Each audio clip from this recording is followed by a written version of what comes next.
So you want to grow strawberries in hydroponics? Well, you found the right video.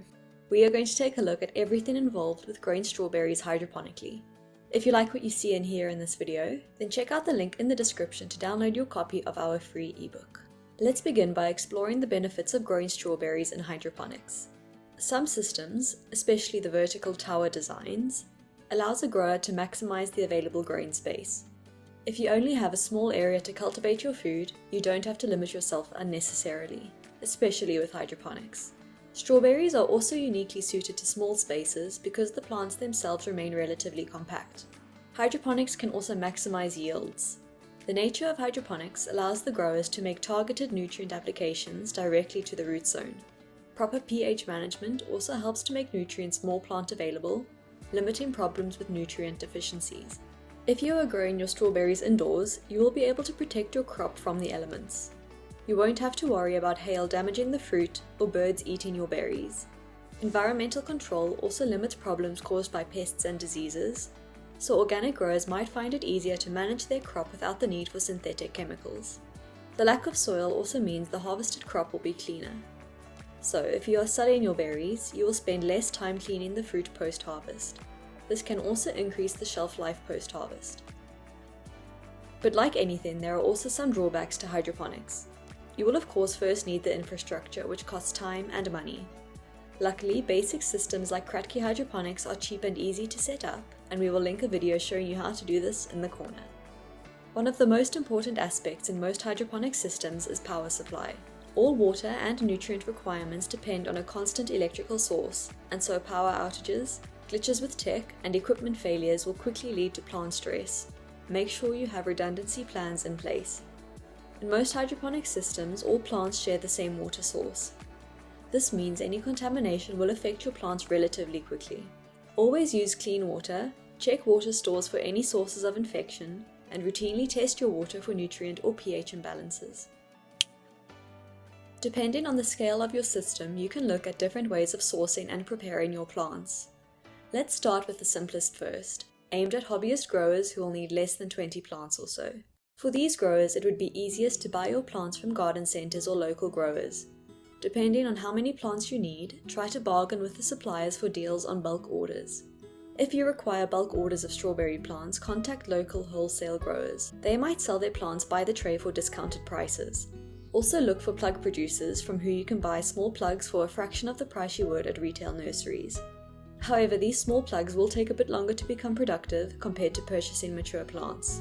How you prep your plants will also depend on your hydroponic system. The method we'll show you now is universal and can be adapted to most hydroponic systems. Simply rinse the growing medium from your strawberry plant, then nestle the root zone into the pot and stabilize with leca.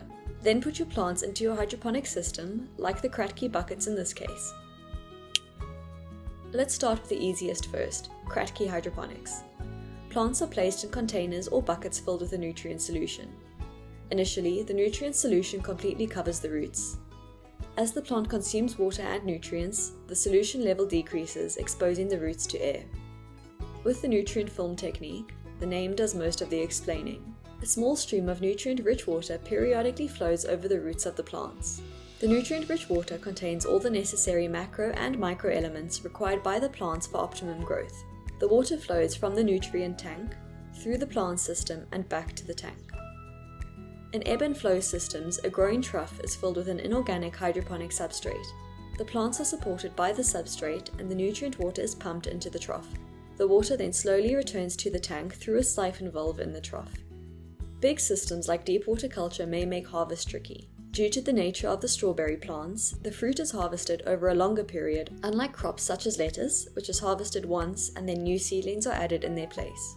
So if you do choose to use deep water culture, make sure there is ample space to walk through your system to keep the harvesting process as simple and easy as possible. A nutrient solution should have enough of the big three elements: nitrogen, phosphorus, and potassium. Nitrogen boosts leaf production, phosphorus promotes a healthy root system, and potassium encourages overall plant health. The nutrient solution must also contain smaller amounts of micronutrients like calcium, magnesium, and sulfur.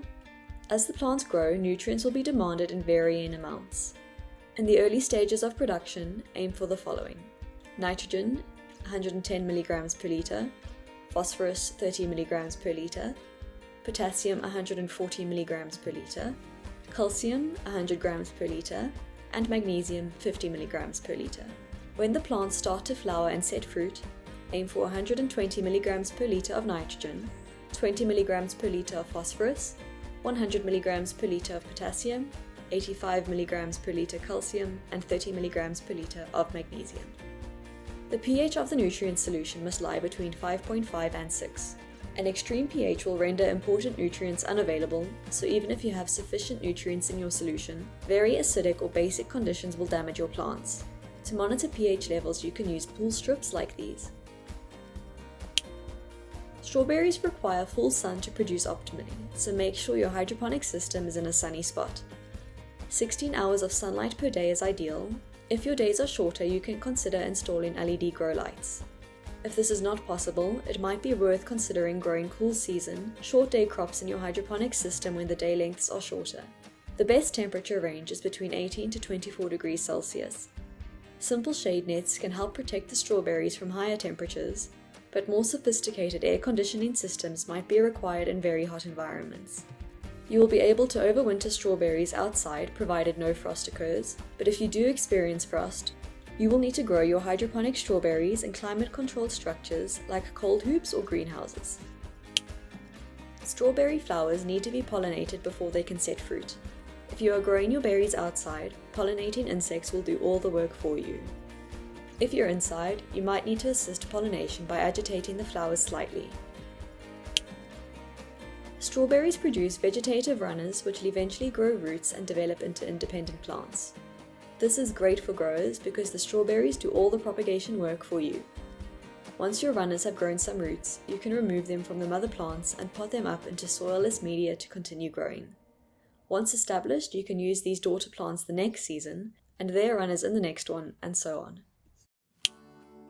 Strawberries are one of the easiest crops to grow because of their relative immunity to many insects and diseases. You will save yourself a lot of hassle by providing your plants with the correct environmental conditions, as we have already described. It is when the plants become stressed because of inadequate conditions that pests and diseases proliferate. If you do notice signs of pests and disease, use only food-safe chemical control methods like neem oil. An increasingly popular method to treat pests and disease is through the use of IPM, also known as integrated pest management. Natural pest predators can be released into the environment to parasitize the detrimental insect populations, and trichoderma can help control root-damaging fungi and nematodes. Local hydroponic suppliers might even sell such control methods. Strawberries are ready to harvest when the whole fruit is bright red and gives slightly if you push the fruit. A gentle tug will remove the fruit from the plant. You will notice the fruit ripen a lot faster in warmer conditions. If you are selling your strawberries, it is generally suggested that you don't wash the berries, as this can encourage fruit rot. Instead, keep the unwashed berries in a cool, ventilated area and get them to the market as soon as possible. Maintaining the cold chain will also lengthen their shelf life. And that's that for our advice on growing strawberries in hydroponics. We hope you found it helpful. Remember to download your copy of our ebook before you go, and we will hopefully see you in the next video.